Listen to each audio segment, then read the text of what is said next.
শনিবার রতুয়া চক্রের বার্ষিক শিশু ক্রীড়া উৎসব অনুষ্ঠিত হল রতুয়া স্টেডিয়াম মাঠে। পায়রা উড়িয়ে ক্রীড়া উৎসবের সূচনা করা হয়। উপস্থিত ছিলেন রতুয়ার বিধায়ক সমর মুখার্জি, জেলা পরিষদের 2 কর্মাধ্যক্ষ ফজলুল হক ও রিয়াজুল করিম বক্সি। এছাড়া উপস্থিত ছিলেন রতুয়া চক্রের অবর বিদ্যালয় পরিদর্শক লাবণিতা চক্রবর্তী সহ বিভিন্ন বিদ্যালয়ের শিক্ষক শিক্ষিকারা। শিশু ক্রীড়া উৎসবে 34টি ইভেন্টে মোট 148 জন প্রতিযোগী অংশগ্রহণ করে। একটু বাচ্চাদের জন্য একটু অবশ্যই হাততালি দিবেন, আপনারা হাততালি দিলে আপনাদের খুব কার্পণ্য। 40তম বার্ষিক রতুয়া চক্র শিশু ক্রীড়া উৎসব 2025 অনুষ্ঠিত হচ্ছে।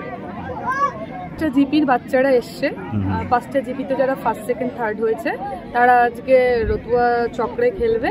তারপরে তারা ফার্স্টগুলো সব জোনে যাবে, জোনে গিয়ে সেখান থেকে যারা আবার ফার্স্ট হবে তারা ডিস্ট্রিক্টের পর রাজ্য। প্রাক্তন প্রাথমিক শিক্ষক মালদা টুডে।